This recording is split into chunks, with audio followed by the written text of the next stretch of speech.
보호자분께서 이러신 적도 있어요. 강아지한테 물려서 동물병원에 맞아요. 이런 경우도 있어요. 안녕하세요. 나는 수의사다 시즌2로 다시 돌아온 수의사 아재곤입니다. 반갑습니다. 아유. 오늘은 김성원 원장님 대신 아름답고 이렇게 아이고. 네, 되게 화려하신 우리 김지현 수의사님을 모셨습니다. 네. 안녕하세요. 안녕하세요. 반갑습니다. 네, 며칠 전에 그 양주에 있는 모 대학교에 이렇게 강의를 하기 위해서 간 적이 있었거든요. 네. 강의를 하러 가는 도중에 소독을 두세 번에 걸쳐서 계속 소독을 하더라고요. 그래서 왜 이렇게 소독을 하지? 물어봤더니 아프리카 돼지열병 때문에 네. 이 방역을 계속 하고 있다라고 얘기를 하더라고요. 실제로 저희 보호자분께서도 좀 굉장히 궁금하신 것들이 있으시더라고요. 돼지 농장 근처에 가는데 이게 이제 사람한테 전염이 되지는 않는지 아니면 우리 강아지한테 옮거나 그러지는 않는지 실제로 많이 문의를 주셨어서 그런 것들을 좀 알아보면 좋을 것 같아요. 사실 이게 사람한테 옮는 병이냐 아니면 자기 반려동물한테 옮을 수 있는 병이냐 네. 이게 굉장히 좀 중요한 포인트일 것 같기는 네. 하거든요. 어떨까요?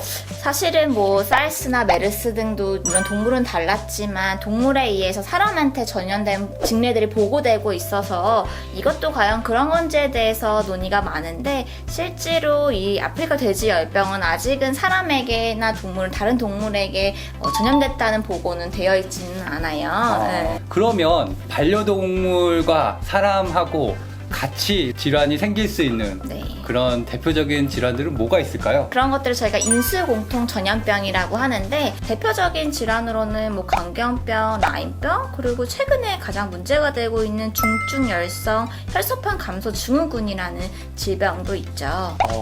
좀 낯선 병들이 네, 좀 많이 맞습니다. 나오는데 네. 이런 것들은 어떻게 옮게 되는 건가요? 그래서 각각 병들마다 조금 감염 경로가 다르기는 해요. 그래서 네. 광견병은 이제 대표적으로 교상이라던가 물림에 의해서 이제 감염이 되거나, 근데 이제 라임병이라던가 특히 지금 문제가 되고 있는 FSTS 같은 경우에는 진드기에 의해서 진드기 매개 질환이기도 하죠. 그러니까 여름철이나 뭐 봄철 이럴 때 산책들을 굉장히 많이 하시잖아요. 특히나 이제 뭐 공원 같은 데 이렇게 가시거나 풀숲 같은 데 이렇게 갔다 오면 실제로 병원에 왔을 때 진드기가 이제 막 다리랑 몸통이랑 이렇게 잔뜩 붙어서 오는 네. 경우들이 굉장히 많이 있었거든요. 단순하게 진드기에 물린 거에 치료를 한다거나 더 이상 물리지 않는 게 아니라 이것 때문에 2차적으로 발생할 수 있는 다른 질환까지도 저희가 고려를 해야 된다는 거죠. 보통 사람들한테 많이 알려진 뭐 살인 진드기라고 네. 하는 게 사실 진드기 자체가 얘들한테 크게 문제를 유발하는 게 아니라 결국 진드기 몸 안에 들어가 있는 이런 여러 가지 바이러스라던가 원충 같은 것들이 진드기가 사람을 물면서 사람 몸에 들어가게 되는 거죠. 뭐 국내에서는 아직 개에서 보고는 되고 있지 않지만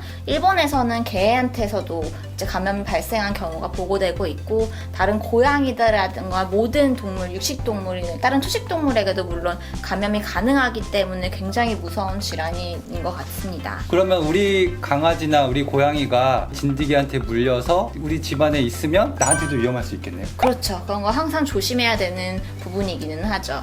신경을 쓰셔야 될 거는 결국 진드기에 대한 구제나 네. 이런 것들을 굉장히 좀 신경을 쓰셔야 될 것 같고 특히나 이제 가을철에도 진드기가 굉장히 많거든요. 그렇죠. 그래서 봄, 여름, 가을, 11월 달까지도 저희가 진드기 예방에는 좀 신경을 많이 써야 될 것 같습니다. 꼭 진드기가 매개하지 않는 다른 뭐 인수공통 질환들 같은 것들도 생각을 해봐야 되는 게 있을까요? 또 모기를 통해서 이제 감염되는 아까 말씀드렸던 라임병 같은 경우는 진드기와 모기에 의해서 둘 다 감염이 가능하고 진드기가 굉장히 열일을 하고 있는 결국은 내가 키우고 있는 이 반려동물에 대한 기생충 구제를 철저하게 좀 해주시는 게 신경을 많이 써주셔야 될 것 같고요. 그리고 저도 좀 창피하지만 최근에 제가 여기에 링웜에 감염이 돼서 링웜이요? 링웜 또한 물론 면역력이 떨어져야 되지만 강아지, 뭐 고양이 서로에게 감염을 줄 수 있다는 것도 잘 알아두셔야 될 것 같습니다. 맞아요. 링웜 사실 내 주변에 감기가 다 걸린 사람들이 있어도 나만 건강하면 사실 난 감기 안 걸리잖아요. 네네. 링웜도 사실 마찬가지거든요. 네. 내가 키우는 강아지나 고양이가 그런 피부 사상균이라고 하는 링웜에 걸려도 네. 내가 피부가 건강하고 나의 피부 면역력이 훌륭하면 사실 이렇게 옮을 걱정은 크게 안 하셔도 돼요. 가끔 이렇게 옮으셔가지고 지금 물어보세요. 이거 어떡하냐고 병원을 가시라고. 맞아요. 저희는 이제 네. 치료하는 영역이 보호자분까지는 포함된 부분이 아니라서 보호자분께서 이러신 적도 있어요. 강아지한테 물려서 동물병원에 맞아요, 옮겼다. 맞아요. 이런 경우도 있어요. 맞아요. 네, 그러면 이제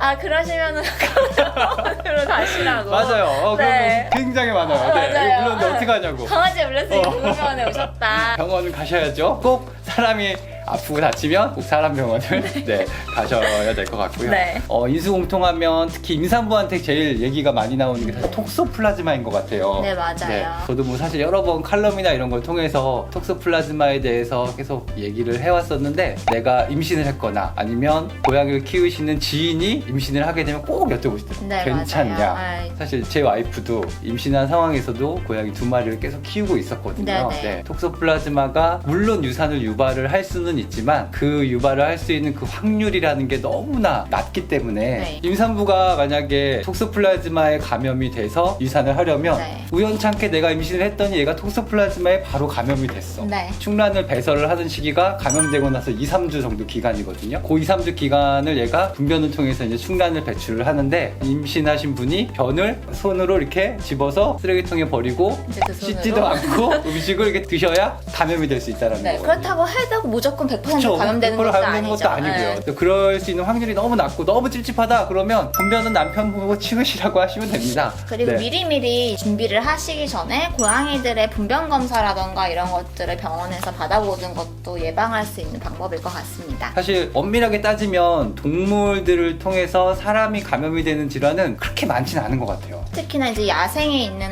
동물들이 아니고 집안에서 저희와 함께 생활하는 반려동물을 통해서 감염될 수 있는 질병들은 이렇게 산책하다가 바깥에서 옮아온 진드기 네. 외에 집안에서 감염될 수 있는 확률은 특히나 더 낮죠. 맞아요. 그래서 너무 그런 거에 대해서 이렇게 강박관념 같은 거는 안 가져주시는 게 좋을 것 같기는 해요. 그런 우려가 되시면 항상 가까운 동물병원 수의사분들하고 꼭 말씀을 네. 나눠서 치료를 받으시면 될 것 같습니다.